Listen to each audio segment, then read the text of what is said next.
The afternoon sun slanted through the tall glass windows of the watch boutique, casting long golden rectangles across the polished marble floor. Inside, the air was cool, quiet, and smelled faintly of leather and metal polish. It was the kind of place where time itself seemed to slow down, not because anything special was happening, but because everything inside was built to last centuries. Rows of gleaming watches sat behind thick glass, each one costing more than most people made in a year, maybe even two. Behind the counter stood a young man in a crisp black shirt with the store's logo stitched neatly on the pocket.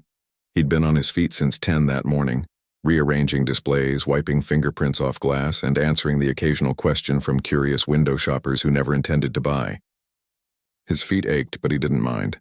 This job wasn't just a paycheck, it was a front-row seat to something beautiful. He'd always been fascinated by how tiny gears and springs could come together to mark the passing of seconds, minutes, hours. To him, each watch wasn't just a tool. It was a tiny machine with a soul. He wasn't supposed to touch the high-end pieces unless a customer asked, but sometimes when the store was empty, he'd let his eyes linger on a particular Patek Philippe in the far display. Its face was a deep navy blue, almost black, with slender hands that looked like they'd been drawn by hand. The price tag? $42,000. He'd memorized it the first week he started working there. Not because he dreamed of owning it, he knew that was impossible, but because it reminded him of how far he still had to go. Life outside the boutique wasn't glamorous. He shared a small apartment with 2 roommates, paid his portion of the rent on time every month, and still had student loans hanging over his head like a storm cloud that never quite passed. But he didn't complain. His younger sister was starting community college next semester, and he'd promised to help with her books and bus pass. Every dollar he saved mattered. So while other guys his age might spend their paychecks on concerts or new sneakers, he tucked his tips into a coffee can labeled "For Her" and kept his dreams quiet. That afternoon, the bell above the door chimed softly. He looked up, expecting another tourist taking photos through the glass or maybe a couple browsing for an engagement gift. Instead, a man walked in alone. He wore a simple leather jacket, dark jeans, and boots that looked well-worn but cared for. No flashy watch, no designer sunglasses, just a calm, unhurried presence. He moved slowly through the store, pausing at each case, studying the watches with genuine interest. Most customers either rushed in with a specific model in mind or wandered aimlessly, snapping pictures for social media. This man was different. He didn't pull out his phone. He didn't ask, "What's your most expensive one?" Instead, he stopped in front of the Patek Philippe, the one with the navy face, and tilted his head slightly as if listening to it tick. "Do you know much about this one?" he asked, his voice low and steady. The young employee stepped forward, smoothing his shirt. "Yes, he said, surprised by how easily the words came. "It's a Calatrava, hand-wound movement, 18-karat white gold case. They make maybe a few hundred a year. Each one takes weeks to assemble by hand." The man nodded, eyes still on the watch. "And the dial?" "It's enamel," the employee replied. "Real Grand Fou enamel. They fire it in a kiln multiple times. One wrong temperature and the whole thing cracks. So it's rare to find one this perfect." A small smile touched the man's lips. "You sound like you love this stuff." "I do," he admitted, then quickly added, "I mean, I'm still learning. But yeah, there's something honest about it. No batteries, no software updates. Just metal, glass, and human hands making sure time keeps moving." The man turned to look at him fully for the first time. His eyes were kind, tired in a way that suggested he'd seen a lot, but not bitter. "That's a good way to see it," he said. "Most people just see the price." They stood in comfortable silence for a moment. Then the man gestured to the watch. "Have you ever tried one on?" The question caught him off guard. He hesitated, then gave a short, self-conscious laugh. "Honestly, I couldn't even afford the strap." He meant it as a joke, but the words came out raw, more truth than humor. He immediately regretted it, worried he'd sounded bitter or unprofessional. But the man didn't look offended. If anything, his expression softened. "Why do you work here, then?" he asked gently. "Because I want to understand how they're made," the employee said, warming to the topic again. "I've been sketching designs in my notebook at night. Basic stuff, but I dream of building one someday. Not like this," he nodded at the Patek, "but something simple, something that lasts." The man listened without interrupting. No glances at his phone, no impatient shifting. Just full attention. It was strange, most people didn't really listen, not like this. They waited for their turn to talk. But this man seemed to absorb every word, as if what the young employee was saying actually mattered. Just then, another staff member walked in from the back room, froze mid-step, and let out a barely audible gasp. Her eyes widened as she stared at the customer, then quickly looked away, pretending to tidy a display case. But her hands were trembling slightly. The young employee noticed. A cold ripple went down his spine. He glanced back at the man in the leather jacket. Really looked this time. The shape of his face, the way he held himself. And suddenly it clicked. He'd seen that face in movies, in interviews, in memes online. But here, in person, without the spotlight or the red carpet, he just looked human, tired, thoughtful, real. His stomach dropped. Oh no. He'd just told him he couldn't afford the strap. He felt his cheeks burn. He wanted to disappear into the marble floor. But the man, Keanu, didn't react like a celebrity. No practiced smile, no quick exit to avoid awkwardness. Instead, he studied the young employee's face, and something shifted in his expression. It wasn't pity.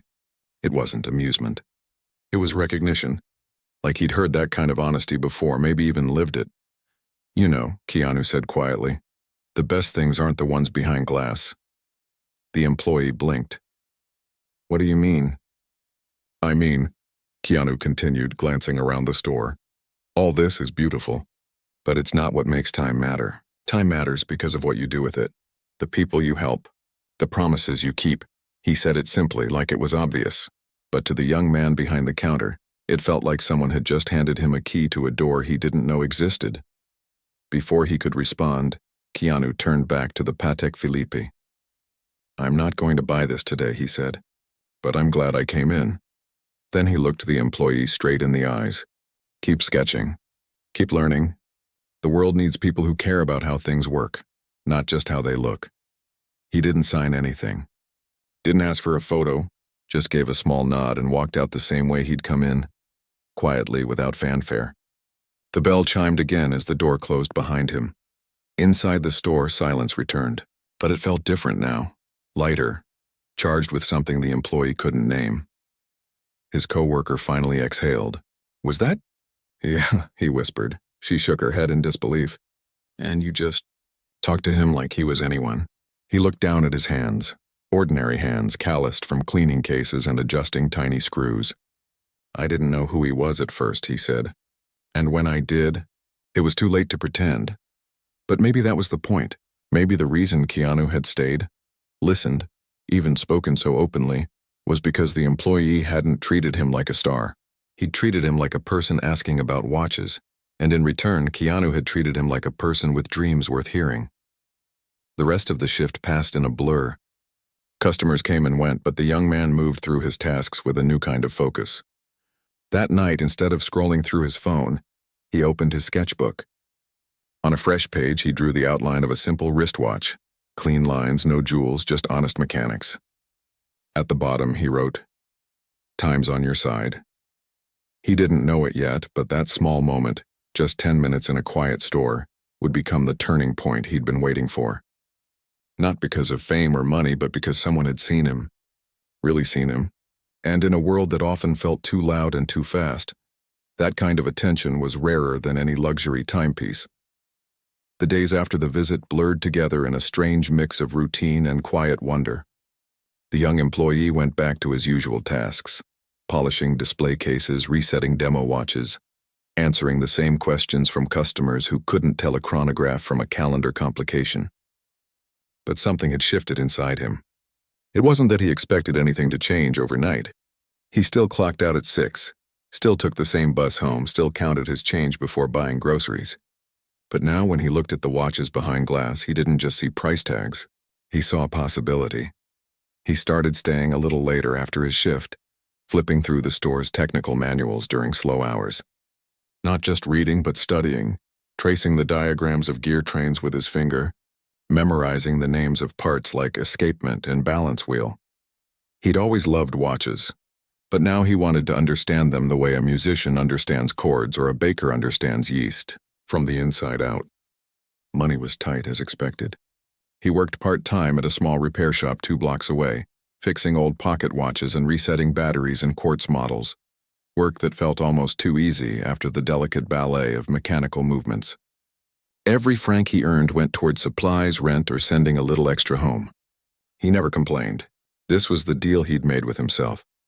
If someone believed in him enough to open a door, he'd walk through it, even if his feet bled. One rainy afternoon, while cleaning a 1940s Omega for a customer, he found a tiny engraving inside the caseback. For time well spent. He ran his thumb over the faded letters and thought of Keanu's words in the alley. Time's on your side. He wondered if the man who'd given him that chance ever thought about him again. Probably not, and that was okay. The gift wasn't meant to create a debt, it was meant to be passed on. By the end of his first year, he was trusted with restoration projects.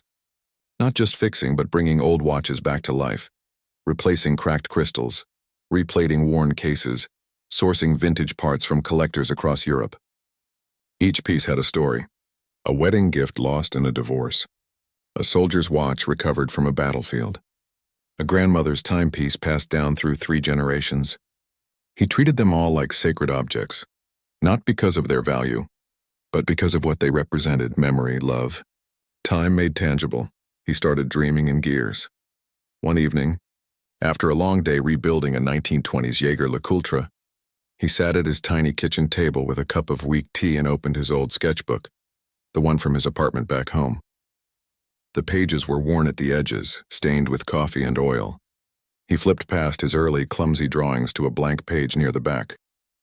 Then slowly he began to sketch something new. Not a copy of a Patek or a Rolex, not something designed to impress, just a simple wristwatch, round case, clean dial, no logo.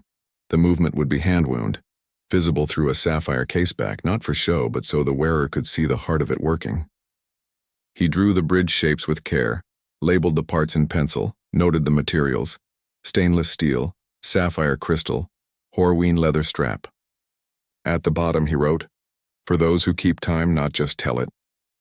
He didn't know if he'd ever build it, but for the first time it didn't feel like a fantasy. It felt like a plan.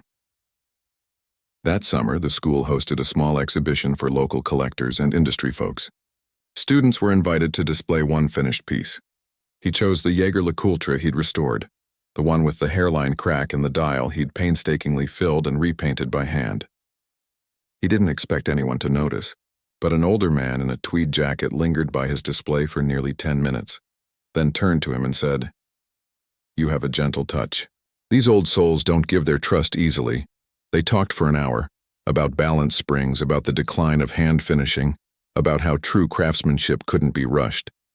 Before leaving, the man handed him a business card.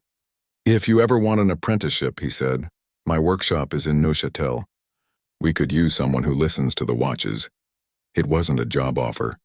Not yet, but it was a door. Another one. That night he walked back to his apartment under a sky full of stars, the Alps silhouetted in the distance. He thought about how far he'd come, not just in miles, but in quiet confidence. He wasn't the same person who'd stood behind that glass counter, too shy to admit he dreamed of more. He'd been tested, humbled, rebuilt, like one of the watches he now understood so deeply. And through it all, he'd never forgotten the moment that started it. A simple conversation, an honest admission, and a kindness that asked for nothing in return. He didn't know what came next. Maybe Neuchâtel, maybe starting his own small line someday, maybe teaching others the way his instructor had taught him. But whatever it was, he knew one thing for sure. He wouldn't waste the time he'd been given, because time wasn't just seconds ticking by. It was the space between doubt and courage, between "I can't" and "watch me." And in that space, he'd found his place. 5 years had passed since that rainy afternoon in the alley behind the watch boutique. The cobblestone streets of Geneva no longer felt foreign. The scent of machine oil and old wood was as familiar as his own breath. He'd finished his studies, completed the apprenticeship in Neuchâtel, and even spent a winter restoring pocket watches for a museum in Bern. But something still tugged at him, a quiet restlessness he couldn't quite name. He'd built watches. Beautiful ones, clean, precise, made with care. A few collectors had bought them. One even ended up in a small design magazine. But every time he handed a finished piece to its new owner, He felt a strange mix of pride and emptiness. It wasn't enough just to make something fine for those who could already afford it. He kept thinking about the kid he used to be, the one who polished glass cases while dreaming of gears, who saved every spare coin for someone else's future. That kid hadn't wanted luxury. He'd wanted meaning. One evening, while walking home from his tiny workshop, a rented space above a bookstore, he passed a community center near the train station. Through the window, he saw a group of teenagers gathered around a table laughing as they tried to fix an old radio. Their hands were quick, curious, full of restless energy. One of them held up a broken circuit board like it was a puzzle waiting to be solved. He stopped, watched for a long moment, and then it hit him. What if timekeeping wasn't just for the wealthy? What if learning how things really work, wasn't a privilege but a right? He remembered how lost he'd felt before someone showed him a path. How one moment of real attention had changed everything. The next morning, he walked into the community center and asked to speak with the program director. She was a woman in her 50s with kind eyes and ink on her sleeves. He didn't pitch a grand plan. He just said, "I fix watches. I'd like to teach kids how to take things apart and put them back together, so they learn they're not broken, just waiting to be understood." She looked at him for a long moment. "We don't have funding for that. I'll do it for free," he said. She smiled. "Then we start Monday." He cleared out half his workshop, packed his tools into wooden crates, and set up a folding table in a corner of the center's activity room. He brought old alarm clocks, broken quartz watches, even a disassembled grandfather clock movement someone had donated. Nothing valuable. Just things that had stopped working and could be brought back to life. The first week, only 2 kids showed up. One was bored, scrolling on his phone. The other asked if they were going to build smartwatches. But he didn't push. He just sat down, picked up a cheap wind-up clock with a cracked face, and started taking it apart, slowly, carefully, explaining each piece as he went. "This spring," he said, holding up a coiled strip of metal, "stores energy when you turn the key. Then it releases it little by little to move the gears. It's like saving up your strength to do something important later." The boy on his phone looked up. "So it's like a battery, but old school?" "Yeah," he said. "But you can see it, touch it, understand it." That was the hook. By the 3rd week, 6 kids came, then 10. They started bringing their own broken things. A music box, a toy robot, a digital watch that only showed half the numbers. He taught them how to use screwdrivers without stripping heads, how to clean rust with vinegar and patience, how to listen for the sound of something not quite right. He didn't talk down to them. He treated their questions like real ones, their ideas like they mattered. One afternoon, a quiet girl who rarely spoke stayed after class. She held out a small, tarnished pocket watch. "My grandpa gave me this before he passed," she said softly. "It doesn't work. I don't know how to fix it." He took it gently. "Let's find out why, together."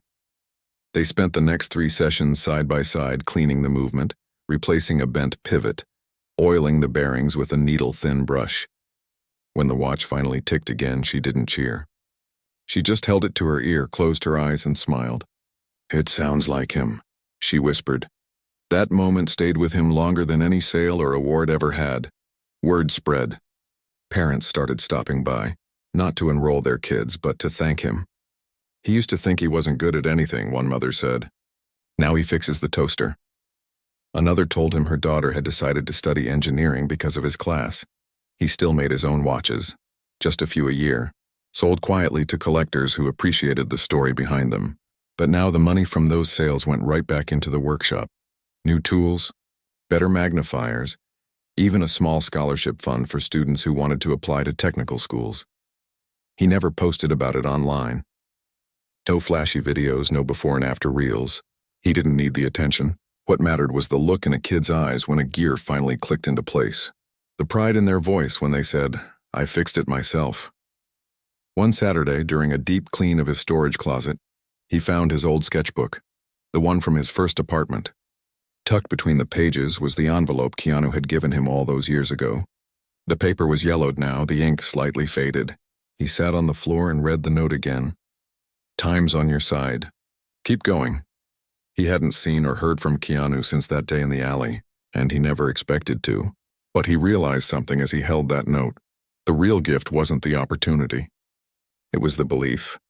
The quiet certainty that someone saw his dream as worth protecting. Now he was doing the same for others. He started a small tradition. Every time a student completed their first full repair, a working clock, a ticking watch, he gave them a blank notebook and a simple brass keychain stamped with 2 words. Keep going. No fanfare. No ceremony. Just a quiet passing of the torch. One evening, as he locked up the community center, a former student, now in his 2nd year at a technical college, stopped by.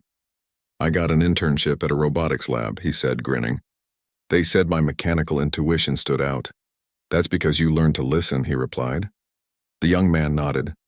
"You know, I used to think broken things were useless. Now I know they're just waiting for someone who cares enough to try." They stood in silence for a moment, the city lights flickering on around them. Later that night, back in his workshop, he opened a new page in a fresh notebook.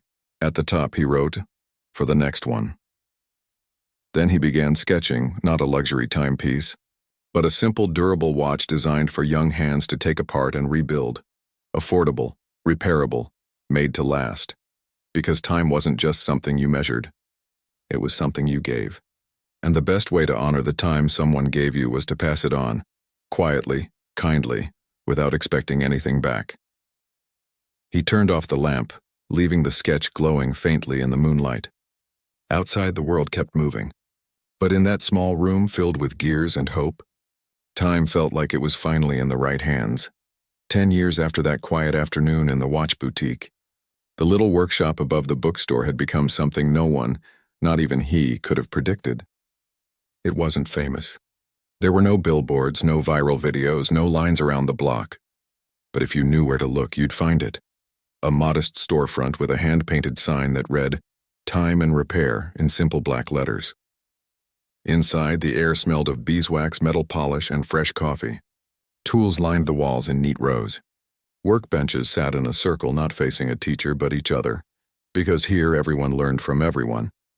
The space wasn't just for fixing watches anymore. It was a hub. Teens came after school to take apart old radios, rebuild bicycle gears, or solder circuits for homemade speakers. Retirees taught woodworking in the back room. A local artist held sketch classes on Saturdays. But at the heart of it all was still time, how it moves, how it breaks, and how with patience and care it can be mended. He never called himself the owner. Just the guy who keeps the lights on. Most days you'd find him at the far bench, sleeves rolled up, helping a nervous 12-year-old reassemble her first pocket watch. He didn't wear expensive clothes. His own wrist held a simple, slightly scratched timepiece, one he'd built during his 2nd year in Switzerland, with a case back engraved not with a brand but with a single word: listen.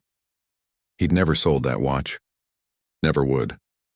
The program had grown slowly, carefully, funded by small grants, donations from grateful families, and the modest sales of his limited-run watches. Each one was numbered, signed, and came with a note. This watch was made while someone learned to fix their first clock. Thank you for keeping time alive. Collectors paid good money for them. Not for the name on the dial, there wasn't one, but for the story behind the ticking. But the real legacy wasn't in those watches. It was in the faces. There was the young woman who'd once cried over her grandfather's broken pocket watch, now a mechanical engineering student teaching weekend classes at the workshop. The boy who used to fiddle with his phone in boredom, now running his own small repair shop downtown, specializing in fixing devices others called junk. Even the community center director, now retired, still came by every Tuesday to drink tea and watch the kids work. Her eyes bright with quiet pride. He never sought recognition. When a local newspaper wanted to do a feature, he politely declined. "This isn't about me," he'd said. "It's about what happens when you give someone the chance to believe they can fix what's broken, including themselves." And that was the truth. More than gears or springs, the workshop taught something deeper, that nothing is truly useless. Not a broken clock, not a struggling kid, not a dream that seems too far out of reach. Everything can be understood. Everything can be repaired, if you're willing to sit with it, learn its rhythm, and treat it with respect. One rainy afternoon, much like the one years ago, he was sorting through a box of donated timepieces when he found something unexpected. Tucked beneath a stack of old wristwatches was a small, worn leather journal. Inside, on the first page, in familiar handwriting, was a note, "For the one who sees the soul in the gears." And below it, a single signature. His breath caught. He hadn't seen that handwriting in over a decade. He flipped through the pages. It wasn't a diary. It was a collection of sketches. Rough ideas for simple, durable watches meant for students, travelers, everyday people. Notes in the margins. No jewels, just honesty. Strap should last 10 years. Make it repairable with basic tools. At the very back, a folded letter. He opened it slowly. "I heard about what you've built. Not from headlines. From a kid in Berlin who fixed his bike using tools he learned to use in your workshop. From a teacher in Lisbon who said your model inspired her to start a repair club at her school. You didn't just take the chance I gave you. You multiplied it. That's the rarest kind of magic. Keep going. The world needs more people who believe broken things can be whole again." There was no return address. No request for thanks. Just trust sent across time like a message in a bottle. He sat there for a long while, rain tapping gently on the skylight above. He didn't cry, but something settled deep in his chest. A quiet fullness like a mainspring wound, just right. Later that week, he gathered the students for a special session. He didn't tell them about the journal. Instead, he placed a new project on the central table, a prototype of a beginner's watch kit. All the parts laid out. Movement, case, dial, hand, strap, each labeled, each designed to be assembled and disassembled without special tools. On the box, stamped in clean type, "Your first watch, made to be understood. This," he said, "is for you. Not to sell, to learn with, to keep, or to give to someone who needs to know they can fix things." The kids leaned in, eyes wide. One asked, "Did you design this yourself?" He smiled. "With help from a lot of people, including someone who once told me time was on my side." He didn't say more. Some stories weren't meant to be told in full. They were meant to be lived. As the years went on, the workshop became a quiet landmark in the city. Tourists sometimes wandered in by accident, expecting a shop and left with something unexpected. A conversation, a lesson, a renewed belief in small things done well. Local schools partnered with the program. Universities sent interns. And every summer, a handful of students received scholarships to study horology or engineering, funded by the sales of those simple, nameless watches. He never got rich. He still lived in a modest apartment, still took the bus, still drank coffee from the same chipped mug. But his life was rich in ways money couldn't measure. In the laughter of kids discovering how a gear train works. In the quiet pride of a parent watching their child present a repaired clock at a school fair. In the handwritten notes left on his desk. "Thank you for seeing me. I fixed my mom's watch today. I'm applying to tech school." He often thought about that day in the boutique. The nervous admission, the kind eyes, the envelope in the rain. He never knew if Keanu ever walked past the workshop or saw what it had become. And it didn't matter. The point wasn't gratitude to one person. It was the ripple. Because kindness, when given freely, doesn't end. It echoes. One evening, as he locked up after a long day, a young boy, maybe 10 years old, ran up to him, holding a broken digital watch. "Can you fix it?" he asked, breathless. He knelt down to meet the boy's eyes. "I could," he said gently. "But what if I show you how to fix it yourself?" The boy's face lit up. "Really?"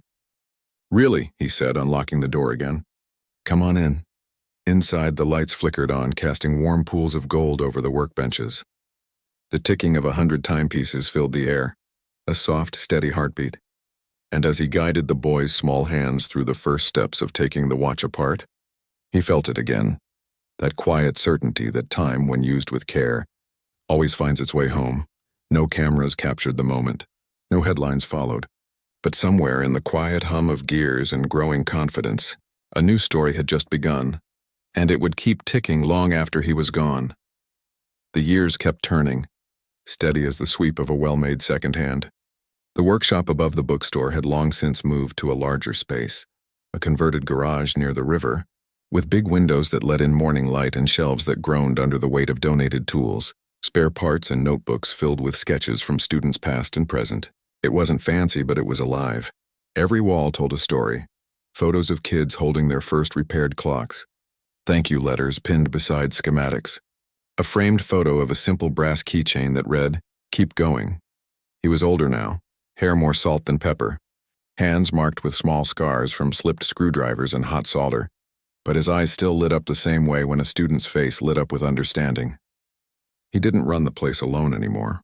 A small team of former students, now skilled makers and teachers themselves, helped keep things running. They handled the schedules, ordered supplies, even started a podcast about repair culture that somehow got a loyal following in places as far as Seoul and São Paulo. But he still taught the beginner class every Tuesday.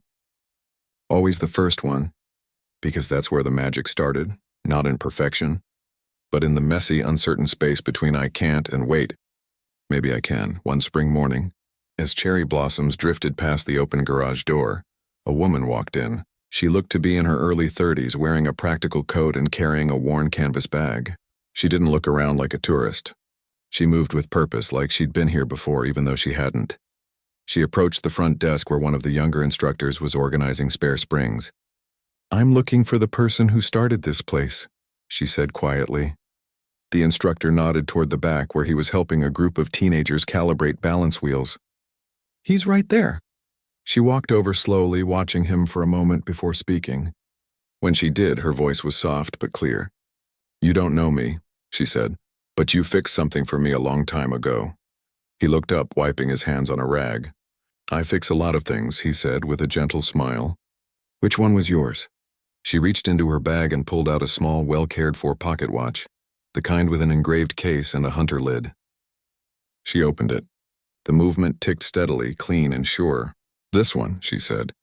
"You helped me fix it when I was 14. It was my grandfather's." Recognition flickered in his eyes, not of her face, so much time had passed, but of the watch. He remembered the quiet girl who stayed late, who listened more than she spoke, who held the ticking watch to her ear like it was a voice from the past. "You're the one who said it sounded like him," he said. She nodded, eyes glistening. "It still does." She paused, then added, "I became a watchmaker. Not the famous kind, the kind who works in a small shop, fixes heirlooms, teaches weekend classes at a community college.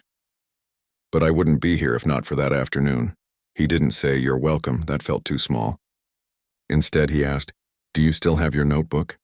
She smiled and pulled a leather-bound journal from her bag, thick, dog-eared, filled with decades of notes, sketches, and pressed flowers from places she'd visited.